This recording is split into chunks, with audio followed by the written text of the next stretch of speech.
যে মানুষরা তার পরিবার চালাতে পারে না, পরিজনদের অসুবিধে হয়, কারো বৃদ্ধা বাবা মা আছে, কারো সংসার আছে, মানবিকতার দিক থেকে ভেবে যেটা আমরা করতে পারি সেটা হচ্ছে একটা ওয়ে আউট যেটা বের করেছি। আমি এটা বলবো, আমরা যতক্ষণ রিভিউ করতে না পারছি এবং একটা ফয়সালা না হচ্ছে, ততদিন গ্রুপ সি যারা আছে তাদের একটা 25,000 টাকা করে, আর গ্রুপ ডি যারা আছে তাদের 20,000 টাকা করে। ও আজকে আমরা কথা বলতে চলেছি মমতাময়ী, বেদনাদায়ক এবং নির্লজ্জ বেহায়া একজন মহিলাকে নিয়ে, যার ভাতার নাই কিন্তু তিনি সবাইকে ভাতা দিয়ে বেড়ান। তো আজকে আমরা কথা বলবো আমাদেরই রাজ্যের একজন স্বনামধন্য বিশিষ্ট এবং অনেক রকম তাকে বিশেষিত করা যায় এমন একজন নারীকে নিয়ে। समझ रहे हो आप? হ্যালো বন্ধুরা, হাই বন্ধুরা, কেমন আছো তোমরা সবাই? আশা করি অনেক অনেক ভালো আছো। আজকের একটা নতুন ভিডিও নিয়ে চলে এলাম। তোমাদের কাছে অনুরোধ রইল ভিডিওটা লাস্ট পর্যন্ত দেখো, জানি মজা পাবে, তো মজাটা লাস্ট পর্যন্ত নাও। আর আমাদের রাজ্য সরকারের মুখোশটা একটু খোলার চেষ্টা করব। তো আর বেশি না বকে ভাট, আজকের ভিডিওটা শুরু করা যাক। আমি কথা দিচ্ছি যে আমাদের গভর্নমেন্ট গ্রুপ সি, গ্রুপ টি এবং টিচার সবার জন্যই রিভিউ পিটিশনে সুপ্রিম কোর্টে যাবে। আমরা যা আইনের কাগজপত্র তৈরি করছি, আইনত যারা আইনজীবীরা আছেন, আমরা সবচেয়ে ভালো ভালো আইনজীবী দেবো এবং তাদের দিয়ে আমরা তো চাই পুরো লিস্টটাকে তারা আবার নতুন করে তাদের যাতে পরীক্ষা দিতে না হয়। যদি কোর্ট মানবিকতার সাথে বিচার করে এতদিন ধরে তারা চাকরি করছেন, চাকরিটা সবার বজায় থাকে, এটা আমরা নিশ্চয়ই চাই। টাকা দিয়ে চুরি করে চাকরি পাওয়া কয়েকজন সরকারি কর্মচারী কোর্টের নির্দেশে যাদের চাকরি চলে গেছে, সেই চাকরিটাকে বাঁচানোর জন্য আমাদের দিদি জীবন মরণ লড়াই করছে। তো দিদির এই লড়াইতে আমরা তাকে স্যালুট জানাই, কারণ চুরিতে যে মদত দেয় আর যে চুরি করে দুজনেই সমান দোষী। তো দিদি এখানেও সমান দোষী, কারণ চুরিটা দিদির হাত দিয়েই হয়েছে, আবার সেই দিদিই প্রতিবাদ করছে। তো এটাতে দিদির রাস্তায় নামা উচিত ছিল, যে সুপ্রিম কোর্টের অর্ডারে সবার চাকরি চলে গেছে, তাই জন্য আমরা রাস্তায় আন্দোলন করছি। কিন্তু দিদি সেটা করবে না, কারণ পেছনে ভয় আছে। ভয়টা এমনই যে দিদি রাত্রে শুলে ঘুম হয় না। তো এই ঘুম থেকে বাঁচার জন্য দিদি একটা পন্থা বার করেছে, সেটা হচ্ছে যারা এসএসসির গ্রুপ সি কর্মী আছে তাদেরকে 25,000 টাকা করে ভাতা, আবার যাদের গ্রুপ ডি আছে ওদেরকে হচ্ছে 20,000 টাকা করে ভাতা। ভাবা যায়, এত এত ভাতা দিয়ে দিদি তার নিজের ভাতারকে বেচে দেবে। পশ্চিমবঙ্গের মানুষ এতটাই বোকা যে তারা যা খাটাখাটনি করে যেটুকু টাকা ইনকাম করে সেখান থেকে গভর্নমেন্টকে ট্যাক্স দেয়। তো গভর্নমেন্ট সেই ট্যাক্সের টাকায় আইএসি করে, আইএসি করার পরেও যে টাকাটা বাঁচে সে টাকাটা আবার যারা চুরি করে, যারা চাকরি করে, যারা দাঙ্গা করে, যারা হচ্ছে তোমার হিংসা ছড়ায়, সেই সব মানুষদের পেছনে খরচা করে। যেমন করে জঙ্গলমহলের কিছু মাওবাদীকে চাকরি দিয়েছিল। তো চাকরি দেওয়ার ঠিক ছিল, কিন্তু সেই জায়গায় যদি দু একটা ভালো মেধাবী ছেলেকে চাকরি দিতে তাহলে ঠিক ছিল। সেই মাওবাদীগুলো, ওদেরকে তুমি চাকরি দিলে ওরা আবার ডবল করে মাওবাদী সৃষ্টি করছে। সেটা বড় কথা নয়। আমাদের ট্যাক্সের টাকা, তিল তিল করে জমানো টাকা, সেই টাকা এখন দিদি সবাইকে বিলিয়ে বেড়াচ্ছে। এখানে মন্দির করছে, ওখানে মসজিদের উন্নয়নে টাকা দিচ্ছে, ওখানটায় হচ্ছে তোমার বিভিন্ন ধরনের কালচারাল প্রোগ্রাম। নেতাজি ইন্ডোরটা এখন পুরো সাংস্কৃতিক মঞ্চ হয়ে গেছে, যেখান থেকে সব কিছুর বার্তা দেওয়া হয়, সেটাও ঠিক আছে। ওই স্টেডিয়ামটা আর স্টেডিয়াম রাখার দরকার নেই, ওটা যাত্রা দলের একটা মঞ্চ তৈরি করে দাও, ওখানটায় ডেলি আমরা যাত্রা দেখবো। তোমার তো চ্যানেল আছে, আমরা ওখান থেকে লাইভ করবো। তো পশ্চিমবঙ্গে চুরি করলো তোমার তৃণমূলের নেতা, তোমার ভাইপো, তোমার কাউন্সিলর, তোমার বিধায়ক, তোমার সাংসদ, তোমার নেতা নেত্রী, যত চুরি চেড়ি চামুন্ডি যতজন আছে সবাই মিলে চুরি করলো। আর এর মাসুল গুনতে হবে সাধারণ মানুষকে। সাধারণ মানুষও কত বোকা, নিজেরা পাচ্ছে 1,000 আর 1,500 টাকা করে, আর যে চুরি করে চাকরি পেলো সে পাচ্ছে 25,000 টাকা ভাতা। তো মানুষদেরকে বলবো তোমরাও চুরি করো, তোমরাও চাকরি নাও। যদি চুরি করার ঘর না পাও তাহলে দক্ষিণেশ্বরের কাছে আছে ব্যানার্জি বাড়ি, ওখানে যাও চুরি করতে। মন্দিরের মেন ঘাটে যে কাজ করছেন যারা কর্মচারীরা যারা আছেন, তখন জোয়ার চলছিল। জোয়ার চলার কারণে ওই জগন্নাথ ঠাকুর ভেসে আসেন।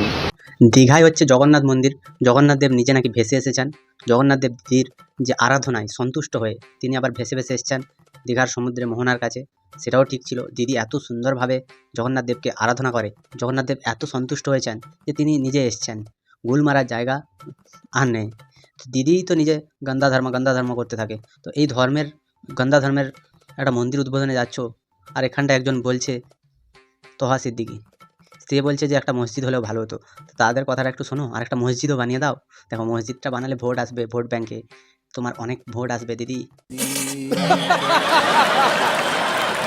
মুর্শিদাবাদের ঘটনায় যে 3 জন আহত হয়ে মারা গেল, তো সেই মানুষগুলো, একটা জিনিস তোমরা খেয়াল করে থাকবে, যে মানুষটা আঘাত পেয়ে মারা গেল সে মানুষটাকে 10 লাখ টাকা করে দেওয়া হচ্ছে, কিন্তু যে মারলো তার ফাঁসির ব্যবস্থাটা কিন্তু দিদি একবার মুখ ফুটে বলেন। কোর্ট আছে, বিচার করবে, এইসব কিছুর জন্য কোর্ট সবসময় ঠিক আছে। যেরকম করে অভয়ের বিচারটাকে দিদি শেষ করলো, টাকা দিতে চেয়েছিল 10 লাখ টাকা, তো অভয়ের বাবা মা নেয়নি, কিন্তু ওই পরিবারগুলো টাকা নেবে না বলেছে। তাই ভাতার টাকা যে দিদির কোনো কমবেন নয়, সেটা মানুষ আবার প্রমাণ করে দিয়েছে। মালদা এবং মুর্শিদাবাদে যখন ওখানে হামলা হয়, ওই হামলাগুলোর জন্য দিদির সবসময় বাংলাদেশিদের দায়ী মনে হয়, কিন্তু পশ্চিমবঙ্গে কত বাংলাদেশি যে আছে, সে বাংলাদেশিকে উৎখাত করার জন্য দিদি এতটুকু মাথা ব্যথা নেই, কারণ ওরা হচ্ছে ভোট ব্যাঙ্ক। ওই ভোট ব্যাঙ্ক নিয়ে দিদি হচ্ছে শান্ত থাকে, ওই ভোট ব্যাঙ্কের জন্যই দিদি আজ মুখ্যমন্ত্রী। যদি তাদেরকে উৎখাত করে তাহলে তো তার চেয়ারটাই চলে যাবে, গদি যদি না থাকে তাহলে কোথায় কি হচ্ছে দিদি কি করে বুঝতে পারবে? দেখো, মুখে আমরা অনেক কথা বলি, কিন্তু আমরা কাজে কিছু করতে পারি না। সেই দলটার নাম হচ্ছে তৃণমূল, একটাই নাম, তৃণমূল। দেখো, এই তৃণমূল দলে বিভিন্ন রকম চেড়ি চামুন্ডি চামচা পা চাটা কুকুর আছে, যারা হচ্ছে সারাদিন চশমা পরে, একটা পাঞ্জাবি কুর্তা পরে লোকেদের সামনে চলে আসে ভাষণ মারতে। তো এইসব মানুষগুলো যখন দেশের কোনো কিছু একটা, কোনো রাজ্যে কোনো একটা ভায়োলেন্স হয়, তখন ওরা গিয়ে ওখানটায় বিশাল রকমের কথা বলে, এটা হলে ভালো হতো, ওটা কেন নেই, পুলিশ কেন আসেনি। মালদা মুর্শিদাবাদে যখন ঘটনা হচ্ছিল তখন পুলিশ নাকে তেল দিয়ে ঘুমাচ্ছিল, আর দিদিমণি হচ্ছে একটু টান মেরে শুয়েছিলেন, তাই এটা জানা যায়নি। জনগণের ট্যাক্সের টাকায় গ্রুপ সি আর গ্রুপ ডি কর্মীদের বেতন দেওয়া হবে, বেতন নয় ভাতা দেওয়া হবে। তো জনগণ খেতে পাক কি না পাক, দিদি যে চুরি করা লোকগুলো তারা যেন খেতে পায়। তো এই মানুষগুলো কাকে টাকা দিয়েছে, এই মানুষগুলোকে যদি জেরা করা হয় তাহলে মানুষগুলো বলতে পারবে, তখন যদি আবার দিদিমণির নাম বেরিয়ে আসে। তাই এদের মুখ বন্ধ করতে এদেরকে টাকা দিয়ে দিদি ভালো করে বুঝিয়ে রাখছে যে দেখ তোরা বোঝ, মুখটা খুলিস না, মুখ খুললেই জ্বালা। তৃণমূল মানেই চোর, এটা সাধারণ মানুষ বলে। ঠিক বলেছো শুভেন্দু দা, দিদি একেবারে চোর, তৃণমূল দল মানেই চোর। আমি কিন্তু অ্যাকশন নেবো, আমি বলে দিচ্ছি। হ্যাঁ, দেখো দিদি, যেখানে অ্যাকশন নেওয়ার সেখানে তো তুমি অ্যাকশন নিতে পারো না, আর যেখানে অ্যাকশন নেওয়ার কথা নয় সেখানে তুমি অ্যাকশন নাও। মানুষের টাকা নিয়ে ছেলেখেলা করছো, খিল্লি ওড়াচ্ছ, তো সেই টাকা নিয়ে আমরা কথা বলতে পারি না? আমরা তাহলে পশ্চিমবঙ্গের নাগরিক নই? আমরা সংবিধানকে মানবো না? এটাই বলতে চাইছো তো? আর যারা বলে হিন্দু মুসলিম ভাই ভাই, তাদের মতো এরকম চুতিয়া মানসিকতার মানুষ আর দুটো নাই। তো এই কথাটা কেন বললাম? কারণ হচ্ছে আমরা দেখেছি আমাদের যে সাংবিধানিক প্রধান, তিনি যাচ্ছেন রোজা রাখছেন, তিনি যাচ্ছেন নামাজ পড়তে, সব ঠিকই আছে, কিন্তু একটা জিনিস আমার খটকা লাগে, যে যিনি যাচ্ছেন নামাজ পড়তে তার যে সব দলবল নিয়ে যাচ্ছেন, সাধু সন্ত কত কত লোক নিয়ে যাচ্ছেন, তো ওখানকার যারা পীরজাদারা আছে, তো সেই পীরজাদারা যারা হচ্ছে মৌলানা, তারা এসে কেন আমাদের পুজোতে অংশগ্রহণ করে না? তার কারণটা হচ্ছে মুসলিম আর হিন্দু, হিন্দুরা মুসলিমকে ভাই মনে করলেও মুসলিমরা কিন্তু হিন্দুদেরকে কোনোদিন ভাই বলে গ্রহণ করেনি আর করবেও না। সকালবেলা ঘুম থেকে উঠে ওরা আল্লাহর কাছে চায় যে কী করে আমরা হিন্দুদের পেছনে চামড়া কেটে পুরো লেবেল করে দিতে পারি। ঘুম থেকে উঠে ওরা আল্লাহর কাছে চায় যে আজ একটা কোন হিন্দুর গাঁড় মারবো। মাদারের বাচ্চা। দুটো ফেসবুকে দুজন ছেলে, একজনের নাম MJ মারুফ আর আরেকজনের নাম হচ্ছে কি মিষ্টি মায়ের দুষ্টু ছেলে। যাই হোক, ওটা বোঝাই যাচ্ছে ওটা ফেক নাম।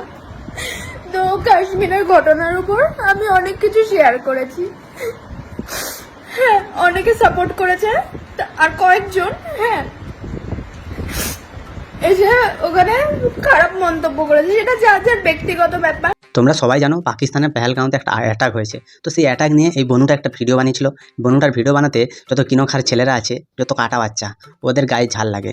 তো এদের মা বাপের ঠিক থাকে না, প্রথম কথা এটাই। তাই এরা মা কোনটা আর বাবা কোনটা, নিজে কোনটা জানেই না, তাই এরা নিজের মায়ের সাথেও সম্পর্কে চলে যায় ভাই। তার কারণ হচ্ছে এদের কোনো জাতপাত কিছুই নেই, এদের কোনো সম্পর্কের বালাই নেই, এদের কোনো কিছুই নেই। উদ্বাস্তু গান্ডু যারা হয় তারাই এরকম হয়। তো এরা যখন হুমকি দিয়েছে, এখনও পর্যন্ত কোনো পুলিশের মাইকালাল গিয়েও অ্যারেস্ট করতে পারেনি। বোনটা কান্নায় ভেঙে পড়ছে যে তার সাথে এইরকম খারাপ ব্যবহার হচ্ছে, তখনও পর্যন্ত পুলিশের কাছে ভিডিওটা পৌঁছায়নি। পুলিশরা সুস্থ থাক, ভালো থাক, এটা আমরা চাই। আর যেদিন ওদের ছেলেমেয়েরা অসুস্থ হবে সেদিন যেন সে না বেরোয়। দীঘায় মন্দির উদ্বোধন, তো সেটা নিয়ে আমি কয়েকটা কথা বলতে চাই। দেখো, মন্দির মসজিদ উদ্বোধন করে যে কিছুই হবে না, তার বক্তব্য হচ্ছে সায়নী ঘোষ দিয়ে দিয়েছেন। আর যদি তোমাদের মনে হয় যে মন্দির উদ্বোধন হলে তোমাদের অনেক লাভ হবে, তাহলে সায়নী ঘোষ আর তোমরা দুজন মিলে চলে যেও, বা তোমরা সবাই মিলে ওই মন্দিরের সামনে বাটি হাতে বসে যাও, আর সরকারকে বলে দিও যে সায়নী দিদির বুদ্ধিতে আমরা এসেছি, আমরা নিজে থেকে আসিনি। সায়নী দেবী যিনি আমাদের শিবলিঙ্গকে আলাদা লেভেলের বানিয়েছিলেন, তার জন্য তার বিরুদ্ধে সরকার কোনো ব্যবস্থা নেয়নি, তাকে আবার সাংসদ করে সংবিধান রক্ষার্থে পাঠিয়েছে। কি সংবিধান যে সে রক্ষা করবে সেটা আমরা জানি না। একটা কথা তোমাদেরকে বলি, তোমরা কি ভাবো এটা নিয়ে সেটা একটু আমাদেরকে কমেন্টে জানিও। আর যদি ভিডিওটা ভালো লাগে তাহলে লাইক, কমেন্ট, শেয়ার এবং সাবস্ক্রাইব করে দিও। পাশে থাকা বেল আইকনটা প্রেস করতে একদম ভুলবে না। সবাই ভালো থেকো, সুস্থ থেকো, সাবধানে থেকো। দেখতে থাকো বাংলার কোণে ঘর।